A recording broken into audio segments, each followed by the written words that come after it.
Basically, anytime someone turns on a Source 4 in this theater, either I or someone who works with me will be around to make sure that we represent ourselves the best we can. Hi, I'm Dan Montano. I'm the lighting supervisor.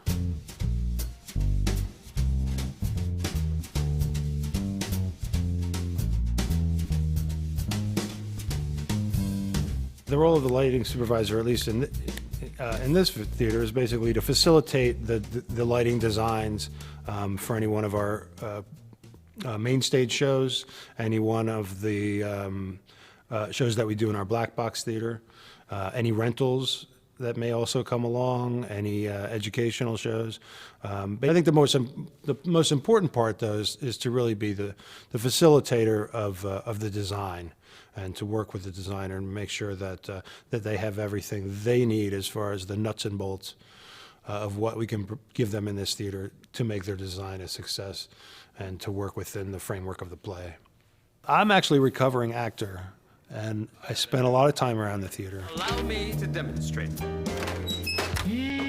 Oh, what do we have here? Better than the original. So I had some background. I had run some lights in college, and but that was a while ago. But I came here to work as a carpenter with my neighbor, which was for a job that was supposed to be 10 days.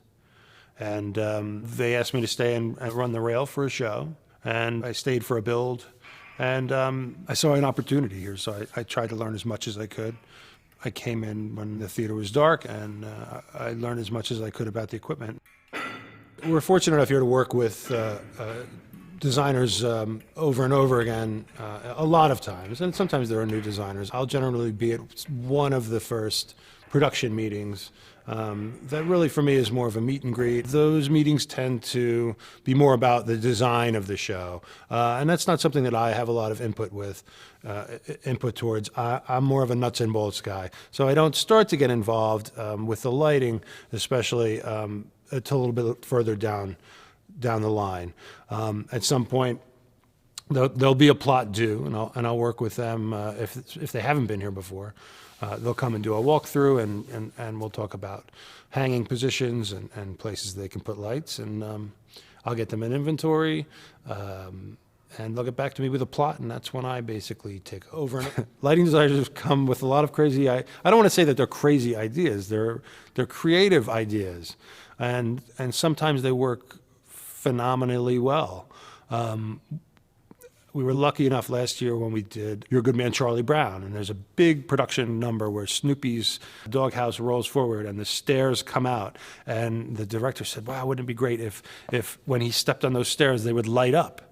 And we said, how are we going to do this? This is crazy. There's no way. We would need remote control DMX devices, and we would need all this stuff that we don't have the budget for. But we knew someone who was tinkering with these LEDs. He came and did it for far less than what it was worth and loaned us the stuff. And it was a phenomenal scene, and it brought the house down every time. Today was a very kind of a simple day for us. We're simply just striking the plot that was here from the last show. The tech crew and the carpenters got the set out the other day, and we got our lights down, and we're going to get organized for the lighting hang tomorrow. We're going to make sure that the instruments have the right lenses and we have what we need, and so we'll hang tomorrow. Once we get into the tech process, it's a pretty much 12 to 14 hour days for a good week or so. So we'll be in this theater for many hours. You're all in it together. So we'll get here early in the morning. We'll fix the things that didn't work the night before. We'll start to work through the show, and that's when actors are on stage and lights and sound and costumes is when it's all going to come together, and it can be very, very slow at times. And really, in a nutshell,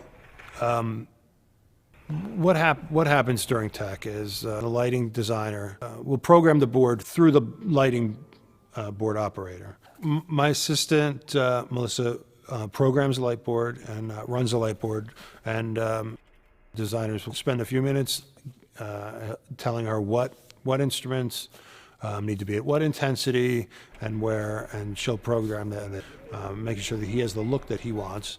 Once you start to run the show, then the designers will kind of sit back. the stage manager will call the cues to the lighting booth, and then they'll just take the cues. It's a matter of hitting a button when the stage manager says go. When I was acting, I wonder sometimes how I came across to the technical crew. I always hoped that I was nice and respectful, and I wasn't one of those actors that they talked about when they turned their backs. Because I've walked in those shoes.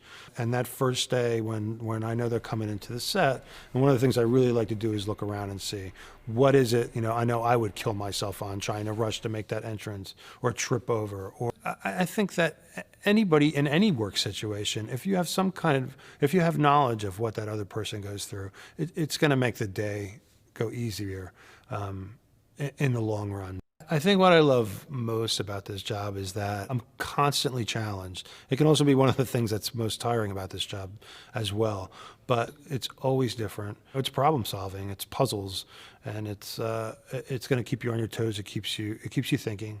At the end of the day, you can hopefully be proud that you were part of something that people took great pleasure in.